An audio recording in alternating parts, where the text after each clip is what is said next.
हम लोग फरवरी माह के प्रतियोगिता दर्पण के स्मरणीय तथ्य को देखते हैं। तो भारत सरकार के अनुसंधान राष्ट्र रिसर्च फाउंडेशन द्वारा स्थापित प्रधानमंत्री प्रोफेसरशिप के पहले प्राप्तकर्ता कौन बने हैं? डॉक्टर किशोर एम पनिकर, पुणे के अगरकर अनुसंधान संस्थान के पूर्व निदेशक और IIT बॉम्बे में विशिष्ट अतिथि प्रोफेसर प्रख्यात वैज्ञानिक डॉक्टर किशोर एम पनिकर को प्रधानमंत्री प्रोफेसरशिप के पहले प्राप्तकर्ता के रूप में चुना गया है। इस कार्य के लिए उन्हें 5 वर्ष की अवधि के लिए COEP टेक्नोलॉजी यूनिवर्सिटी पुणे, कहाँ पर? तो COEP टेक्नोलॉजी पुणे में सेवारत किया जाएगा। प्रधानमंत्री प्रोफेसरशिप एक नई राष्ट्र पहल है जिसका उद्देश्य क्या है? तो भारत के अनुसंधान पारिस्थितिकी तंत्र को मजबूत करना है। इसके तहत 5 वर्ष के अवधि के लिए 2.5 लाख प्रति माह की फेलोशिप और 24 लाख प्रति वर्ष का अनुसंधान अनुदान और 1 लाख प्रति वर्ष का अतिरिक्त खर्च प्रदान किया जाएगा। तो इस योजना का डिटेल याद रखिएगा। केंद्रीय गृह मंत्रालय ने केंद्रीय सशस्त्र पुलिस बल अर्थात CAPF के ग्रुप C पदों में पूर्व अग्निवीरों के लिए आरक्षण का मौजूदा 10% से बढ़ाकर कितना कर दिया गया है? तो अग्निवीरों के लिए मतलब CAPF में 10% से बढ़ाकर आरक्षण कितना कर दिया गया? 50%, वो भी ग्रुप C जॉब के लिए। तो केंद्र सरकार ने अग्निपथ योजना को देख लेते हैं। केंद्र सरकार ने वर्ष 2022 में अग्निपथ योजना शुरू की थी। आपसे पूछेगा अग्निपथ योजना कब शुरू हुआ है? 2022 में, जिसके तहत तीनों सेवाओं के अधिकारी पद से नीचे के कैडर में 4 वर्ष की अवधि के लिए अग्निवीर के रूप में स्त्री और पुरुष दोनों उम्मीदवारों की भर्ती की जाएगी। मतलब पुरुष और महिला दोनों का भर्ती किया जाता है और इस योजना के लिए 17.5 से लेकर 21 वर्ष की आयु वर्ग के उम्मीदवार आवेदन करने के पात्र हैं। राजस्थान के सिलीसरे झील और छत्तीसगढ़ के कोपरा जलाशय को रामसल स्थल घोषित किया गया था। पहले का न्यूज है, अभी वर्तमान में 100 रामसल स्थल हो गए हैं। और यह जो है याद रखना है कि सिलीसरे झील कहाँ है? राजस्थान में। कोपरा जलाशय कहाँ है? छत्तीसगढ़ में। कोपरा जलाशय छत्तीसगढ़ का पहला रामसर स्थल है। ध्यान रखना है, कोपरा जलाशय जो है छत्तीसगढ़ का पहला रामसर स्थल है। IUCN की वेबसाइट के अनुसार यह जलाशय महानदी के ऊपरी जलग्रहण क्षेत्र में स्थित है। यह आर्द्र भूमि 60 से अधिक प्रवासी पक्षियों का आश्रय स्थल है। इनमें लुप्तप्राय प्रजाति ग्रेट स्पॉटेड ईगल और संकटग्रस्त मिस्र का गिद्ध शामिल है। राजस्थान में स्थित सिलीसरे झील सरिस्का टाइगर रिजर्व के बफर जोन के भीतर है। बहुत इंपॉर्टेंट है कि सरिस्का टाइगर रिजर्व के बफर जोन के भीतर आता है सिलीसरे झील जो राजस्थान में है। अभी उसको क्या मिला है? रामसल स्थल घोषित किया गया है। और यह क्या है? एक मानव निर्मित आर्द्रभूमि है, अर्ध शुष्क क्षेत्र में स्थित। 8 से 13 दिसंबर 2025 तक भारत ने नई दिल्ली में ऐतिहासिक लाल किले में यूनेस्को की अमूर्त सांस्कृतिक विरासत के संरक्षण संबंधी अंतर सरकारी समिति के किस सत्र की मेजबानी की है? 20वें सत्र। तो ध्यान रखना है कि हाल ही में यूनेस्को की अमूर्त सांस्कृतिक विरासत के संरक्षण संबंधी अंतर सरकारी समिति के मेजबानी कौन किया है? तो नई दिल्ली किया है, जो कि 20वां सत्र हुआ था। अभी कब से कब तक किया गया था? 8 से 13 दिसंबर 2025 तक। यह पहली बार है जब भारत ने यूनेस्को के किसी सत्र की मेजबानी की है। तो बहुत इंपॉर्टेंट जाता है, यह पहली ही बार है जब भारत किसी भी यूनेस्को सत्र की मेजबानी कर रहा है। उल्लेखनीय है कि वर्ष 2003 में यूनेस्को द्वारा अमूर्त सांस्कृतिक विरासत के संरक्षण के लिए ऐसे सम्मेलन की शुरुआत की थी। यह सम्मेलन की शुरुआत कब होता है जो सांस्कृतिक विरासत से रिलेटेड है? 2003 में हुआ था। 20वें सत्र के रूप में भारत के प्रकाश पर्व दीपावली भारत की 16वीं अमूर्त सांस्कृतिक विरासत को अन्य 19 सांस्कृतिक धरोहर के साथ यूनेस्को की मानवता की अमूर्त सांस्कृतिक विरासत की प्रतिनिधि सूची में शामिल किया गया है। तो दीपावली को जो है भारत का 16वां प्रतीक, इसका मतलब क्या है? इससे पहले 15 और शामिल थे इस सूची में और अभी कितना हो गया है? 16। और कुल अन्य की बात करते तो 19 सांस्कृतिक धरोहर के साथ किसमें शामिल किया है दीपावली को? यूनेस्को की मानव की अमूर्त सांस्कृतिक विरासत सूची में। ध्यान रखना, याद रखना नाम, मानवता की अमूर्त सांस्कृतिक विरासत की प्रतिनिधि सूची में शामिल किया गया है। बीमा अधिनियम 1938, जीवन बीमा अधिनियम 1956 और IRDAI अधिनियम 1999 में बदलाव करते हुए लोकसभा द्वारा कौन सा विधेयक पारित किया गया है? तो सबको बीमा सबको रक्षा बीमा कानूनों में संशोधन विधेयक 2025। आपसे पूछेगा कि सबको बीमा सबको रक्षा विधेयक 2025 जो है किस किस को चेंज करता है या किस में बदलाव लाता है? तो बीमा अधिनियम 1938 में, जीवन बीमा निगम अधिनियम 1956 में, IRDAI अधिनियम 1999 में बदलाव लाता है। नए संशोधन में भारतीय बीमा कंपनियों में प्रत्यक्ष विदेशी निवेश की सीमा 74% बढ़ाकर 100% तक करने का प्रावधान है। वहीं विदेशी पुनर्बीमाकर्ताओं के लिए नेट अर्न्ड फंड्स जो है की आवश्यकता को भी 5,000 करोड़ से घटाकर कितना कर दिया गया है, 1,000 करोड़ कर दिया गया है।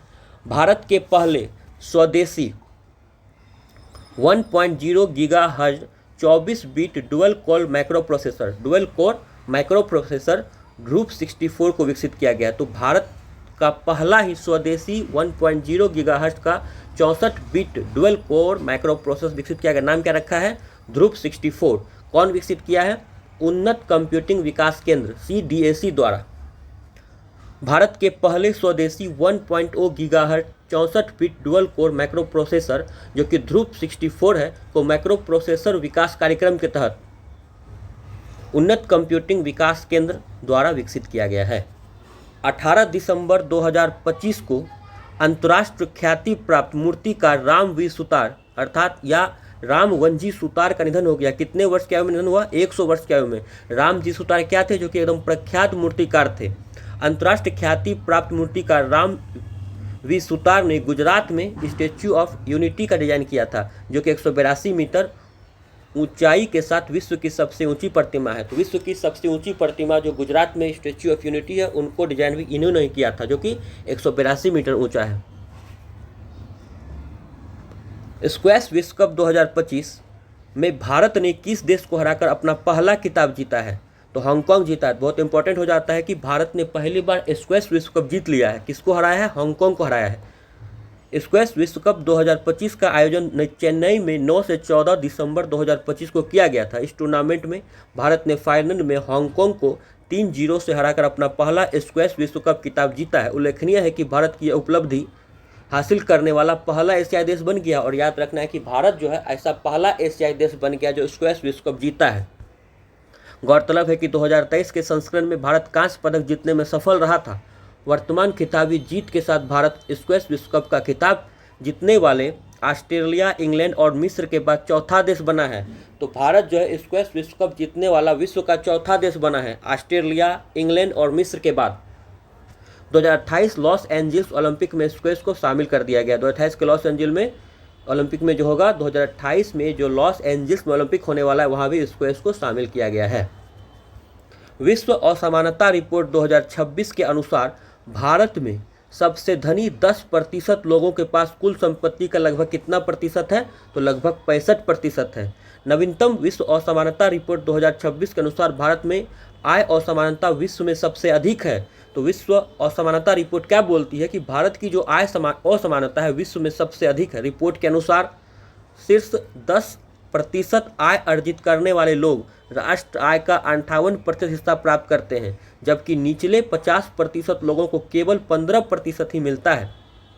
रिपोर्ट के अनुसार भारत में धन की असमानता और भी अधिक है, जहां सबसे धनी 10% लोगों के पास कुल संपत्ति का लगभग 65% हिस्सा है और शीर्ष 1% लोगों के पास लगभग 40% हिस्सा है। वैश्विक स्तर पर शीर्ष 10% लोगों के पास कुल संपत्ति की 3/4 हिस्सा है, जबकि निचले 50% लोगों के पास केवल 2% संपत्ति है।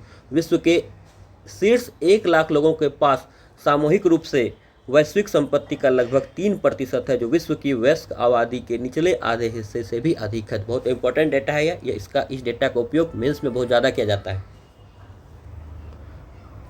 भारत अंतर्राष्ट्रीय विज्ञान महोत्सव 2025 का थीम क्या है? तो विज्ञान से समृद्धि आत्मनिर्भर भारत की ओर। विज्ञान से समृद्धि आत्मनिर्भर भारत की, यहाँ पर नई दिल्ली लिख दिया गया आयोजन, ये गलत है। इसका आयोजन जो हुआ है भारत अंतर्राष्ट्रीय विज्ञान महोत्सव का आयोजन पंचकुला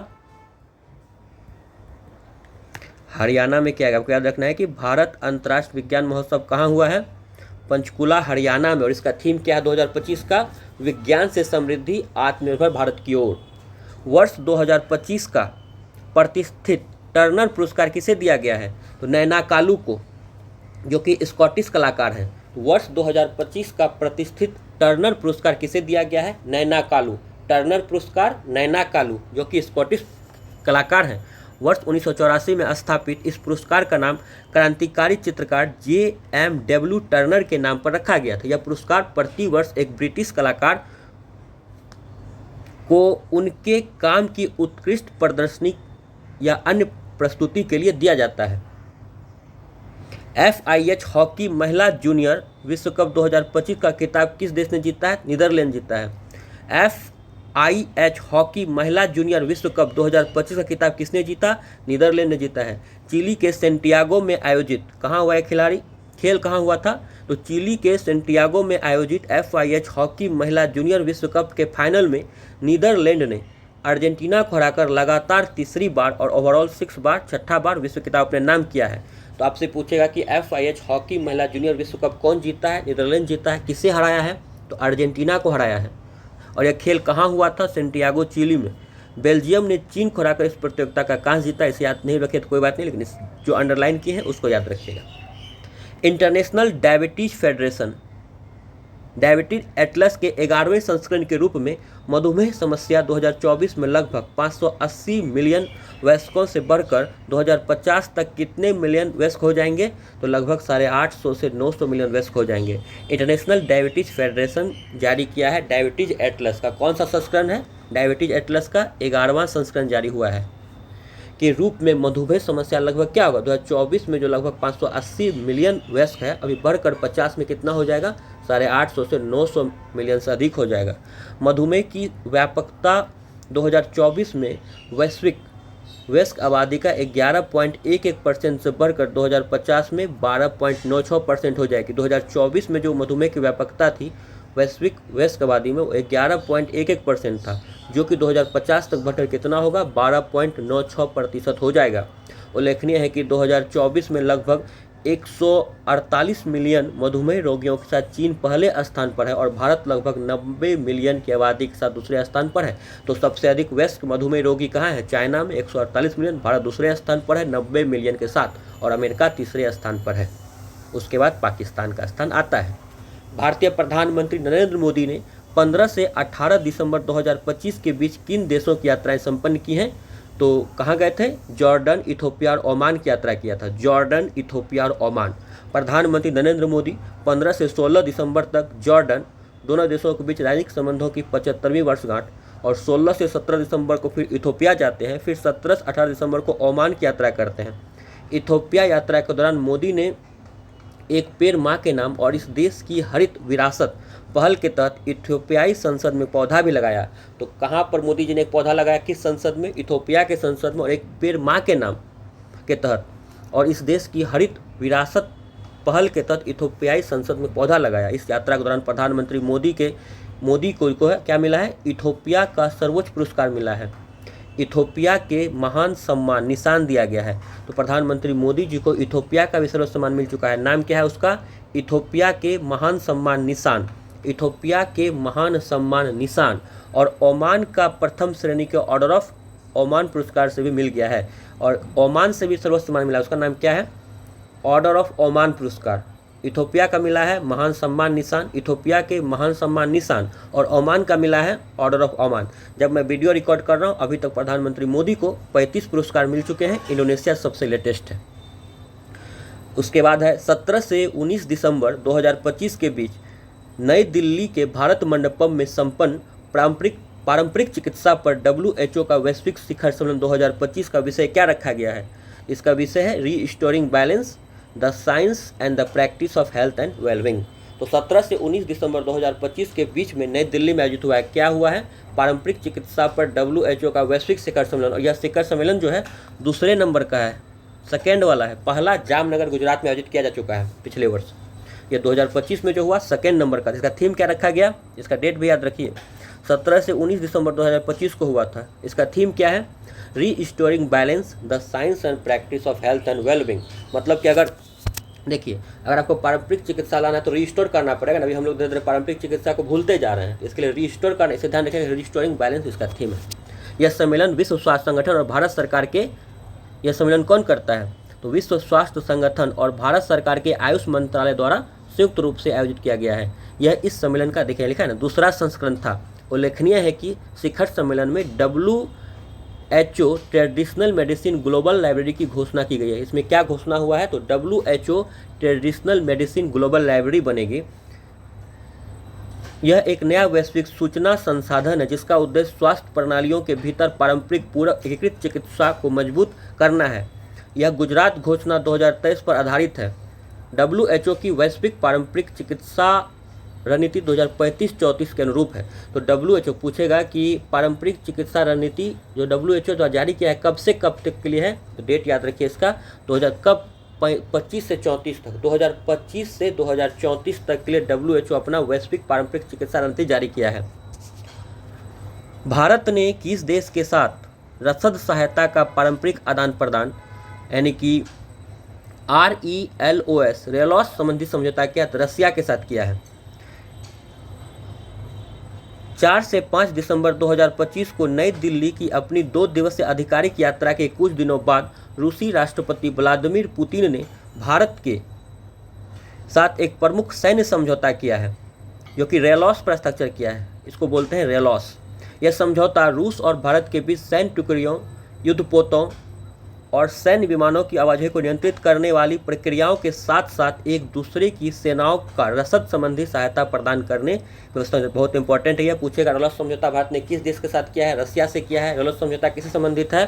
तो रेलॉस समझौता जो है भारत और रूस के बीच सैन्य टुकड़ियों, युद्धपोतों और सैन्य विमानों की आवाजाही को नियंत्रित करने वाली प्रक्रियाओं के साथ साथ एक दूसरे की सेनाओं को रसद संबंधी सहायता प्रदान करने व्यवस्थाओं को निर्धारित करता है। उल्लेखनीय है कि RELOS यानी कि रेलॉस अमेरिका उल्लेखनीय है कि रेलॉस जो है अमेरिका के साथ मौजूद समझौता LEMOA अमेरिका के साथ भी एक समझौता है, उसका नाम है LEMOA logistic exchange memorandum of agreement. इसके बाद है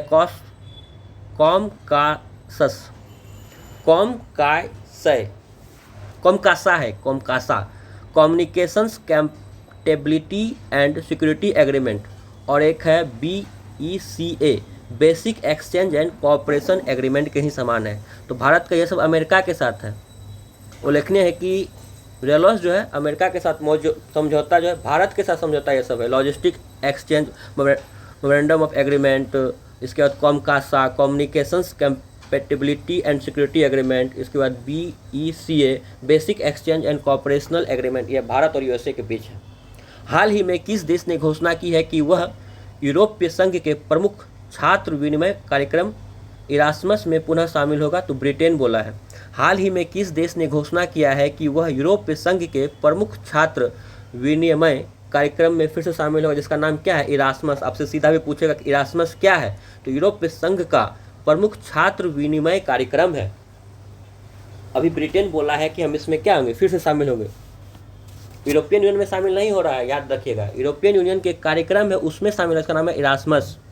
इरास्मस कार्यक्रम के तहत जनवरी 2027 से ब्रिटिश विश्वविद्यालय और कॉलेज के छात्र और प्रशिक्षु बिना किसी अतिरिक्त विदेशी छात्र शुल्क का भुगतान किए यूरोपीय संघ के देशों में अध्ययन या प्रशिक्षण प्राप्त कर सकेंगे। इसके फलस्वरूप यूरोपीय संघ के देशों के छात्र ब्रिटेन में अध्ययन कर सकेंगे। यह कार्यक्रम वर्ष 1987 में शुरू हुआ था। यह योजना पात्र देशों को 2 समूहों में विभाजित करती है। पहला समूह कार्यक्रम देश हैं, जिसमें यूरोपीय संघ के सभी सदस्य देश और तुर्की और आइसलैंड जैसे कुछ गैर यूरोपीय संघ के देश शामिल हैं। ये देश इस योजना में पूरी तरह से भाग ले सकते हैं। दूसरा समूह साझेदार देश है, जिसमें भारत भी शामिल है। ध्यान रखना है कि जो इरास्मस है इसके साझेदार समूह भारत शामिल है, साझेदार समूह भारत शामिल है। ठीक है, ये देश विशिष्ट शर्तों के अधीन इरास्मस कार्यक्रम के कुछ हिस्सों में ही भाग ले सकते हैं। संयुक्त राष्ट्र महासभा ने किसे संयुक्त राष्ट्र शरणार्थी एजेंसी के अगले प्रमुख रूप में चुना है? तो बरहम साली। बहुत इंपॉर्टेंट क्वेश्चन है, ध्यान रखिएगा। बरहम साली को चुना है, जो इराक के पूर्व राष्ट्रपति हैं। संयुक्त राष्ट्र महासभा ने किसे संयुक्त राष्ट्र शरणार्थी एजेंसी के अगले प्रमुख के रूप में चुना है? तो अगला प्रमुख कौन बना है संयुक्त राष्ट्र शरणार्थी एजेंसी का? तो बरहम साले है, जो कि क्या है, इराक के पूर्व राष्ट्रपति हैं। इनको क्यों चुना गया है? क्योंकि यह भी जो शरणार्थी रह चुके हैं, बरहम साले जी भी जो हैं शरणार्थी रह चुके हैं, इसलिए इनको बनाया गया है। बरहम साले 1970 के दशक के उत्तरार्ध के बाद मध्य पूर्व से इस एजेंसी के पहले सदस्य होंगे। तो बरहम साले जी जो होंगे, जो इराक के पूर्व राष्ट्रपति हैं, तो 1970 के बाद के दशक के उत्तरार्ध के बाद क्या होंगे? मध्य पूर्व में इस एजेंसी के पहले प्रमुख होंगे, जिनका कार्यकाल जनवरी 2026 से अगले 5 वर्ष के लिए होगा। उल्लेखनीय है कि 1951 के संयुक्त राष्ट्र शरणार्थी स्थिति सम्मेलन और 67 के प्रोटोकॉल के तहत शरणार्थी शब्द किसी भी ऐसे व्यक्ति पर लागू होता है जो अपने मूल देश से बाहर हैं और नस्ल, धर्म, राष्ट्रीयता, किसी विशेष सामाजिक समूह की सदस्यता या राजनीतिक राय के कारण उत्पीड़न के भय के कारण वापस लौटने में असमर्थ या अनिच्छुक हैं। गौरतलब है कि भारत 1951 के संयुक्त राष्ट्र सम्मेलन या 1967 के प्रोटोकॉल का हस्ताक्षर करता नहीं है। तो आप सोच रहे होंगे जब भारत 1951 की याद रखना कि UNHRC का भारत हस्ताक्षर करता देश नहीं है। 1951 के संयुक्त राष्ट्र सम्मेलन या फिर 1967 के प्रोटोकॉल का हस्ताक्षर करता नहीं है, तो फिर भारत कैसे रोहिंग्या मुसलमान या भी बांग्लादेश से आता है कैसे रख लेता? तो मानवता बेसिस पर रख लेते हैं हम लोग ने कोई हस्ताक्षर नहीं किया है। दक्षिण कोरिया की आन सेओंग ने BWF वर्ल्ड टूर फाइनल में किस खिलाड़ी को हराकर यह खिताब जीता है? वांग झी। तो दक्षिण कोरिया की है खिलाड़ी आन सेओंग ने BWF वर्ल्ड टूर फाइनल जीत लिया है। तो पूछेगा आपसे कि वर्ल्ड टूर फाइनल कौन जीता है, BWF का वर्ल्ड टूर फाइनल कौन जीता है? तो दक्षिण कोरिया के खिलाड़ी हैं आन सेओंग जीती है। किसको हराई है यह? तो यह हराई हैं वांग झी को। दक्षिण कोरिया की आन सेओंग ने BWF वर्ल्ड टूर फाइनल में चीन के हांगझोउ में वांग झी को हरा के खिताब जीता है। वर्ष 2025 में आन सेओंग का यह 11वां अंतर्राष्ट्रीय खिताब है। वह एक सीजन में 10 लाख अमेरिकी डॉलर से अधिक की पुरस्कार राशि अर्जित करने वाली पहली बैडमिंटन खिलाड़ी बन गई हैं। फ्रांस के क्रिस्टोपोव ने विश्व चैंपियन सी यूकी को हराकर इसी का पुरुष मुकाबला कौन जीता है? क्रिस्टोपोव जो कि फ्रांस के हैं, उन्होंने किसको हराया? सी यूकी को हरा के जीता है। प्रतिवर्ष 9 दिसंबर को मनाए जाने वाले अंतर्राष्ट्रीय भ्रष्टाचार विरोधी दिवस। तो पहले आपको याद रखना है कि अंतर्राष्ट्रीय भ्रष्टाचार विरोधी दिवस कब मनाते हैं? 9 दिसंबर को याद करवाते हैं आपको। अंतर्राष्ट्रीय भ्रष्टाचार, तो भ्रष्टाचार क्या करना चाहिए, नहीं करना चाहिए? नहीं करना चाहिए, नो। भ्रष्टाचार नहीं करना चाहिए, नो। तो 9 दिसंबर याद रखेगा इससे। तो अंतर्राष्ट्रीय भ्रष्टाचार दिवस कब मनाते हैं? 9 दिसंबर को मनाते हैं। अब इसका थीम क्या है? Uniting with youth against corruption, shaping tomorrow integrity. ठीक है, ध्यान रखना है। भ्रष्टाचार के विरुद्ध युवाओं के साथ एकजुट होना, कल की ईमानदारी को आकार देना। तो हम यूथ पर जिम्मेदारी है कि हम लोग भ्रष्टाचार नहीं करें। तो uniting with youth against corruption theme है, याद रखिएगा। अंतर्राष्ट्रीय भ्रष्टाचार विरोधी दिवस की शुरुआत जो है वर्ष 2005 में हुई थी। गौरतलब है कि संयुक्त राष्ट्र भ्रष्टाचार विरोधी सम्मेलन के सदस्य देशों के सम्मेलन का 11वां सत्र जो है 15 से 19 दिसंबर 25 को दोहा कतर में आयोजित हुआ है। तो कहाँ आयोजित हुआ है भ्रष्टाचार पर सम्मेलन? संयुक्त राष्ट्र भ्रष्टाचार विरोधी सम्मेलन के सदस्य देशों का सम्मेलन जो है संयुक्त राष्ट्र भ्रष्टाचार विरोधी सम्मेलन, संयुक्त राष्ट्र भ्रष्टाचार विरोधी सम्मेलन का 11वां सत्र कहाँ आयोजित हुआ है? दोहा कतर में। ठीक है, तो क्या करना है? काट देना है। भ्रष्टाचार को क्या करना है? काट देना है। तो कहाँ होगा? कतर में होगा। 11वां सत्र होगा। जब एक एक आदमी मिलेगा तो क्या होगा? भ्रष्टाचार खत्म होगा। तो इसे याद रख सकते हैं कि 11वां सत्र है, कहाँ हुआ है? दोहा कतर में हुआ है। 9 दिसंबर को भ्रष्टाचार दिवस मनाया जाता है। थीम क्या था? Uniting with youth against corruption. तो यह फरवरी माह का समसामयिक घटना था जो कि बहुत महत्वपूर्ण है। कल जनवरी का अपलोड कर दिया जाएगा और ऐसे ही मैं अगस्त तक का कोशिश करूंगा कि अपलोड कर दिया जाए वीडियो, जो कि पिछले 1 वर्ष का पूरा करंट अफेयर्स, इसमें बहुत इंपॉर्टेंट करंट अफेयर्स आ जाएगा।